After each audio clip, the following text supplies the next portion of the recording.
শুরু করছি আজকের গল্প শীর্ষেন্দু মুখোপাধ্যায়ের লেখা নফরগঞ্জের রাস্তা। ও মশাই, নফরগঞ্জে যাওয়ার রাস্তাটা কোন দিকে বলতে পারেন? নফরগঞ্জে যাবেন বুঝি? তার বেশি কথা কি, গেলেই হয়, বেশি দূরের রাস্তাও নয়। নফরগঞ্জে একরকম পৌঁছে গেছেন বলেই ধরে নিন। বাঁচালেন মশাই, স্টেশন থেকে এই রোদ্দুরে মাইল 5 ঠ্যাঙ্গাচ্ছি। 3-3টে গা পেরিয়ে এলুম, এখনো নফরগঞ্জের টিকিটিও দেখতে পাইনি। আহা, বড় হয়রান হয়ে পড়েছেন মনে হচ্ছে। এই দাওয়াতেই বসে জিরিয়ে নিন কিছুক্ষণ।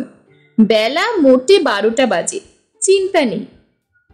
তা না হয় বসছি, তা নফরগঞ্জ এখান থেকে কতটা দূর বলতে পারেন? অত উতলা হচ্ছেন কেন? এই মানিকপুর গাকে তো অনেকে নফরগঞ্জের চৌকাঠ বলেই মনে করেন। তা নফরগঞ্জে কার বাড়িতে যাবেন মশাই? সে বলতে গেলে অনেক কথা বলতে হয়। গলাটাও শুকিয়ে এসেছে কিনা, তা একটু জল পাওয়া যাবে? বলেন কি, মানিকপুরে জল পাওয়া যাবে না মানে? মানিকপুরের জল যে অতি বিখ্যাত। এখানকার জলে কলেরা, সান্নিপাতিক, সন্ন্যাস রোগ, আমাশয়, বেরি সব সারে। এই যে ঘটি ভরা জল, ঢকঢক করে মেরে দিয়ে দেখেন দেখি 5 মিনিটের মধ্যে শরীরের বল ফিরে আসে কিনা। বাঁচালেন মশাই, তেষ্টায় বুকটা কাঠ হয়ে আছে। কেমন বুঝলেন জল খেয়ে? দিব্যি জল, হুবহু জলের মতোই। জলের মতো লাগলেও ও আসলে হলো জলের বাবা। একবার পেটে শীত হলে আর উপায় নেই। লোহা খেলে লোহাও হজম হয়ে যাবে। রোগ বালাই পালাই পালাই করে পালাবে। হাতির বল এসে যাবে শরীরে। তাই হবে বোধহয়। জল খেয়ে আমার বেশ ভালোই লাগছে। এবার তাহলে রাস্তাটা দেখিয়ে দিলেই রওনা দিতে পারি। আহা, সে হবে ক্ষণ। নফরগঞ্জ তো আর পালিয়ে যাচ্ছে না। তা কার বাড়ি যাবেন যেন? কুঞ্জবিহারী দাস মশাইয়ের নাম শোনা আছে কি? কুঞ্জবিহারী? তা কুঞ্জবিহারী কি আপনার কেউ হয়? শালা বা ভগ্নিপতু বা ভাইরা ভাই গোছের? না মশাই না, কুঞ্জবিহারীকে আমি কস্মিনকালেও চিনি না, তবে প্রয়োজনেই যেতে হচ্ছে। তা ভালো, তবে কিনা ভেবে চিনতে যাওয়া আরো ভালো। কেন মশাই, ভেবে চিনতে যাওয়ার কি আছে? মানুষের বাড়িতে কি মানুষ যায় না?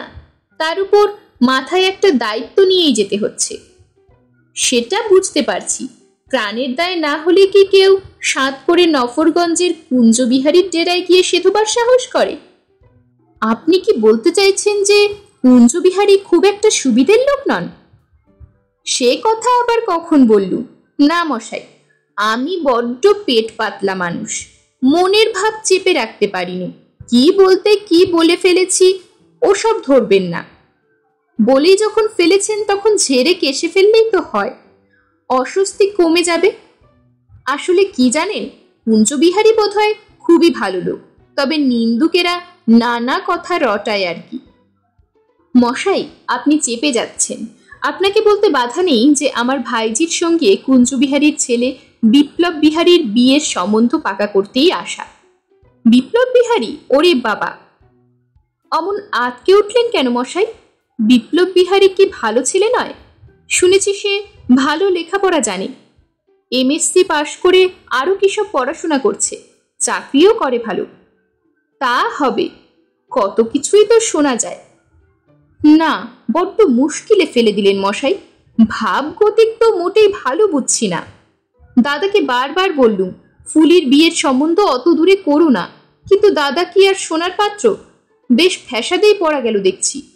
ও মশাই, একটু খুলে বলুন না, এখানে বিয়ে হলে আমার ভাইজিটা কি জলে পড়বে? ভাইজি তো আপনার, তাকে জলে ফেলুন ডাঙায় ফেলুন সে আপনার ইচ্ছে, কিন্তু আমি আর কথাটি কইছি না। তাহলে আর কি করা যায়? যাই, নিজের চোখে অবস্থাটা একটু দেখেই আসি। আহা, অত তারা কিসের? 2 মিনিট বসেই যান। আমার মেয়েকে বলেছি শশা দিয়ে 2টি মুড়ি মেখে দিতে। দুপুরবেলায় গেরস্ত বাড়িতে শুধু মুখে চলে গেলে যে অকল্যাণ হয়। ডাব পাড়তে গাছের লোক উঠেছে, এলো বলে ডাব খেয়ে মাথাটা ঠান্ডা করুন। না মশাই না, দুপুর গড়িয়ে গেলে চলবে না, সেখানে যে আমার দুপুরে খাওয়ার নেমন্তন্ন। দেরি কিসের? সবে তো 12টা, পথও বেশি নয়, কথা আছে। আগে কথাই তো শুনতে চাইছি। নফরগঞ্জের কুঞ্জবিহারী দাস সম্পর্কে জানতে চাইলে এ তল্লাটের গাছপালা গরু বাছুরকে জিজ্ঞেস করলেও মেলা খবর পেয়ে যেতেন। এই 10-12 বছর আগেও কুঞ্জগুন্ডা দিনে 3টে খুন না করে জলস্পর্শ করতো না। প্রতি রাতে অন্তত গোটা 2 বাড়িতে ডাকাতি না করলে তার ঘুম হতো না। আর রাহাজানি তোলা আদায় কোন গুণটা ছিল না তার। তবে এখন বয়স হওয়াতে রোগ কিন্তু কমেছে। নিতান্ত দায়ে না পড়লে আর বিশেষ লাশ টাশ ফেলে না। তবে তার জায়গা এখন নিয়েছে তার ওই ছেলে বিপ্লব বিহারী। তফাৎ হচ্ছে বাপ মানুষ মারতো দা কুড়ুল দিয়ে, ছেলে মারে বন্দুক পিস্তল দিয়ে। বলেন কি মশাই, দাদা যে বলল কুঞ্জবিহারী রীতিমতো ফোটাকাটা বৈষ্ণব, ভারী নিরীহ মানুষ। তার ছেলেটিও নাকি ভারী বিনয়ী আর খুবই সভ্যভব্য। হাসালেন মশাই। আপনার দাদার চোখে নিশ্চয়ই চাল সে ধরেছে। এই যে আপনার মুড়ি আর ডাব এসে গেছে, রোদে তেতে পুড়ে এসেছেন, একটু খিদে তেষ্টা মিটিয়ে নেন তো। আর খিদে তেষ্টা? আপনার কথা শুনে খিদে তেষ্টা তো মাথায় উঠেছে। আহা, তা বললে কি আর চলে? তা ভাইজির বিয়ে দেওয়ার জন্য কি আর পাত্র জুটলো না? সেটাই তো ভাবছি, দাদার তো দেখছি কাণ্ড জ্ঞানী নেই। তা কুঞ্জগুন্ডা তার ছেলের বিয়েতে কত পণ নিচ্ছে? 2-4 লাখ টাকা হবে না? না মশাই, সেরকম তো কিছু শুনিনি। বরং দাদা একবার কথা তোলায় নাকি কুঞ্জবিহারী তার 2 হাত ধরে কেঁদে ফেলে আর কি। লোকটা নাকি বলেছে তাদের বংশেই পণ নেওয়ার কোনো রেওয়াজ নেই। আপনিও বিশ্বাস করলেন সে কথা? আইনের ভয়ে প্রকাশ্যে না নিলেও গোপনে একটা বন্দোবস্ত হয়েছে ঠিকই। ধরে রাখুন 3 থেকে 5 লাখ টাকা হবেই। কিন্তু দান সামগ্রী দিতেও যে বারণ করেছে। বলেছে দান সামগ্রী আবার কিসের? আমার ছেলে যদি তার বউকে প্রয়োজনের জিনিস কিনে দিতে না পারে, তবে আর তাকে যোগ্য পাত্র বলে ধরা যায় না। কথার মারপ্যাচ মশাই, কথার মারপ্যাচ। এখন ওসব বললে কি হয়? বিয়ের পর দেখবেন নানা ছুতোয় হরেক রকম ফিকির করে ঘাড় ধরে আদায় করবে। আপনি তো আমাকে বড়ই টেনশনে ফেলে দিলেন মশাই। এখন এই বিয়ে কি করে ভাঙা যায় তাই ভাবছি। কথা একরকম পাকা হয়েই আছে।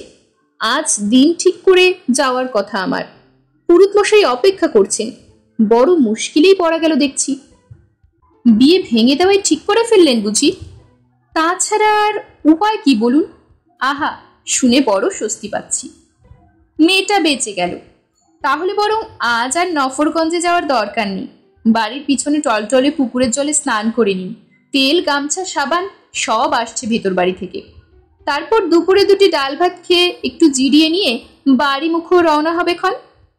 পাবদা মাছের ঝোল, সরপুঁটির সর্ষে ভাপা, রুই মাছের কালিয়া, ঝিঙে পোস্ত, সোনামুগের ডাল, মুড়ি ঘন্ট, চাটনি আর পায়েস হয়েছে। এতে হয়তো আপনার একটু কষ্টই হবে, তবু গরিবের বাড়িতে 2টি অনুগ্রহণ না করলে ছাড়ছি না মশাই। বাপরে, বলেন কি? এত দূর এসে যদি ফিরে যাই, তাহলে দাদা কি আর আমাকে আস্ত রাখবে? বিয়ে ভাঙতে হলে কুঞ্জবাবুর মুখের উপরে এই কথাটা কয়ে আসতে হবে। তাতে প্রাণ গেলেও কিছু নয়। আর ভোজ খাওয়ার মতো মনের অবস্থাও আমার নয়। আমাকে এখনই রওনা হতে হচ্ছে। বলছিলাম কি, উত্তেজিত না হয়ে আর একটু বসুন।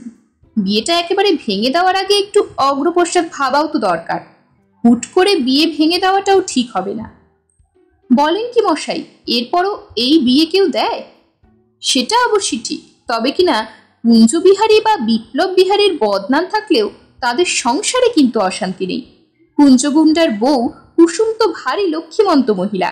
পুজোপাঠ, ব্রাহ্মণ সেবা, দান ধ্যান, অন্যের বিপদে ঝাঁপিয়ে পড়ার মতো মেলা গুণ রয়েছে।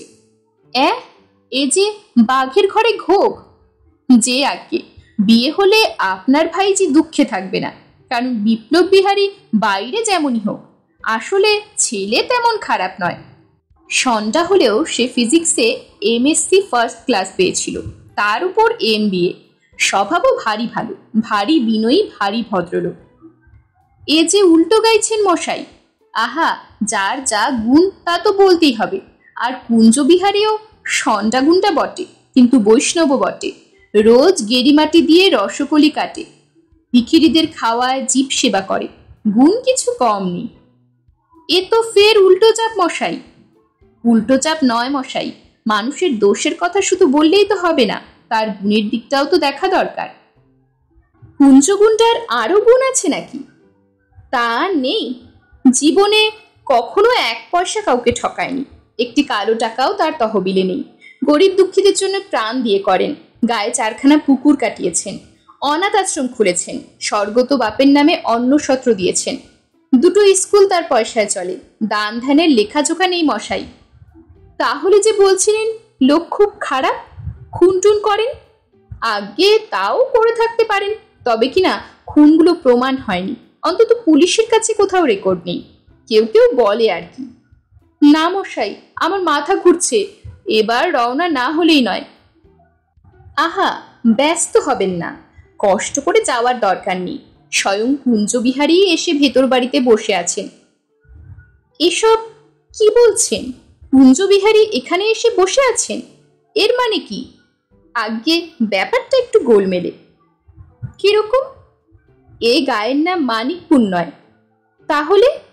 আপনি আতাগঞ্জ পেরিয়ে ডান হাতি রাস্তা ধরে ফেলায় একটু ঘুর পথে ঝালাপুর হয়ে সোজা নফরগঞ্জেই এসে পড়েছেন। যে সোজা মানিকপুর হয়ে এলে রাস্তা 2 মাইল কম পড়ত। তাহলে এ বাড়ি? আগে এটা কুঞ্জবিহারী দাসের বাড়ি, আমি হলুম গিয়ে তার ভাইরা ভাই নবকুমার হাজরা। ও তাই বলুন।